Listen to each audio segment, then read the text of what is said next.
Alrighty, and right over there is Duke Hall, home to our business department. Head of the department, Jack Osborne, was vice president of Mitsubishi Electronics North and South America. And when he retired, he actually decided to come to the University of Redlands and offer that real world as well as that professional and educational experience to the University of Redlands students to show them how to be a business person in the real world. And all of our faculty members in Duke Hall have some sort of real world experience, whether they worked with Intel for 10 years or served as the advisor to the Supreme Court Justice. They came to the University of Redlands to show students how to be a successful business person in the real world. We have 5 degrees coming out of Duke Hall: business administration, business management, global business, economics, as well as accounting.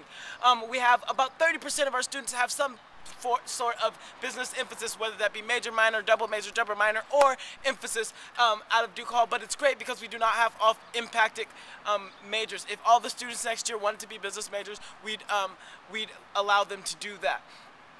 Also, through Duke Hall, your professors will help you get an internship as early as the summer after your sophomore year, which is great. One of my friends actually worked with Intel.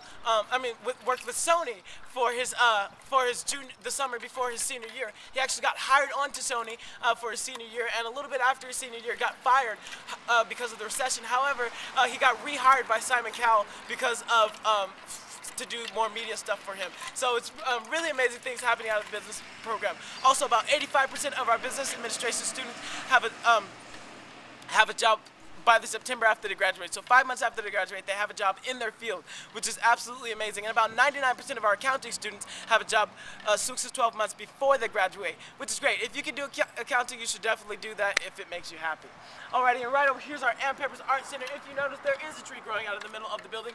Ann Peppers was a student here at the University of Redlands, and when she became an alum and wanted to give back to the university, she had one stipulation: not to tear down her favorite tree that gave her so much inspiration and hope while she was here at the University of Redlands. We have classrooms as well as professors' offices and studios in the back, as well as the art gallery up front for visiting artists, as well as senior art shows and professor art projects. And right over here is Larson Hall. Larson Hall is home to our studies and ologies. We have psychology, sociology, anthropology, as well as women's studies, Latin American studies, Asian studies, religious studies, race and ethnic studies, studies. Just about every studies on campus is housed out of here. The only one that's not is environmental studies, and I will tell you about that a little bit later. We also have a meditation room available for students, completely free for students to use if you want to relax or really relax before finals, or just find your center before the day starts. And they also have a bunch of different programming happening out of the meditation room for students that, again, are absolutely free.